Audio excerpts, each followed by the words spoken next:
బోధన్ పట్టణంలోని మాజీ ఎమ్మెల్యే షకీల్ అనుచరులు మళ్లీ భూ కబ్జాల విషయాల్లో దిగుతూ అమాయక ప్రజలను ఇబ్బంది పెడుతున్నారని వార్తలు బయటకు వస్తున్నాయి.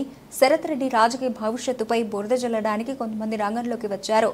బోధన్లో కాంగ్రెస్ క్యాడర్ గట్టిగా బలపడుతున్న సందర్భంగా ఎక్కడ వారు చేసిన విషయాలు బయటపడతాయో అని, వారిపైన కేసులు బుక్ అవుతాయని భయపడి ఏదో ఒక విధంగా హాయిగా ఉన్న బోధన్ని లా అండ్ ఆర్డర్ని డిస్టర్బ్ చేయాలని వారు అనుకుంటున్నట్టు సమాచారం. బోధన్లో ఇది ఇలా ఉండగా రంగంలోకి మాజీ ఎమ్మెల్యే షకీల్ అనుచరులు ప్రతి విషయంలో ఉంటున్నారు అని గుసగుసలు వినిపిస్తున్నాయి. మాజీ ఎమ్మెల్యే షకీల్పై తీవ్ర వ్యతిరేకతతో ప్రజలు ఓడించారు. మాజీ ఎమ్మెల్యే షకీల్ ఓడిపోవడానికి గల కారణాలు చాలానే ఉన్నాయి.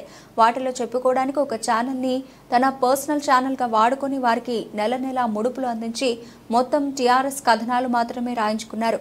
ఇక ఛానల్ వారు ఎమ్మెల్యే అండదండగా ఉండగా పోలీస్ డిపార్ట్మెంట్ వారు చెప్పినట్టు వింటుందని, వారికి కింది స్థాయి నుండి జిల్లా స్థాయి వరకు పోలీస్ డిపార్ట్మెంట్ అండదండలు ఉన్నాయని అప్పట్లో విర్రవీగిపోయారు.